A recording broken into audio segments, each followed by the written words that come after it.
তো hi everyone, welcome to my mini blog. তো আজকে ছিল আমার মামা বাড়িতে দ্বিতীয় দিন, আর আজকে ছিল হচ্ছে রাখি। তো সকাল সকাল স্নান দান করে রেডি হয়ে নিয়েছি, একমাত্র ভাই বলে কথা, রাখি পরাতে হবে। তো এখানে দেখো সকালবেলা ওয়েদারটা এত সুন্দর, আর আমাদের কলকাতায় নাকি বৃষ্টি পড়ছিল।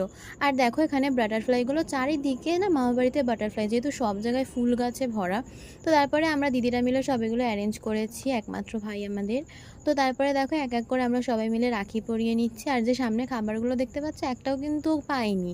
মানে আমরা ওই খাওয়ানোর সময় যে চকলেটগুলো খাইয়েছি, তারপরে সবাই আমরা একটা একটা করে নিয়ে নিয়েছি। তো যাই হোক, তারপরে হচ্ছে ওই বাড়িতে এখানে রান্নার প্রস্তুতি চলছে। দেখো মা, মাসি, দিদি সবাই এখানে রয়েছে। তো আমরা আজকে খাচ্ছিলাম হচ্ছে কলা পাতায়। তো কলা পাতায় খাওয়ার তো স্বাদই আলাদা। তো এখানে দেখো প্রথমেই ভাত দিয়ে দিয়েছে, তারপরে হচ্ছে এটা হচ্ছে ইলিশ মাছের মাথা দিয়ে কচু শাক। তো এটা মাসি রান্না করেছিল, জাস্ট অসম হয়েছিল। তো তারপরে এখানে দেখো ডাল দিয়ে ডাটা দিয়েছে, আর এটা হচ্ছে দেশি মুরগির ঝোল। তো নেক্সট পার্ট নিয়ে আসছি খুব তাড়াতাড়ি, তো স্টে টিউন।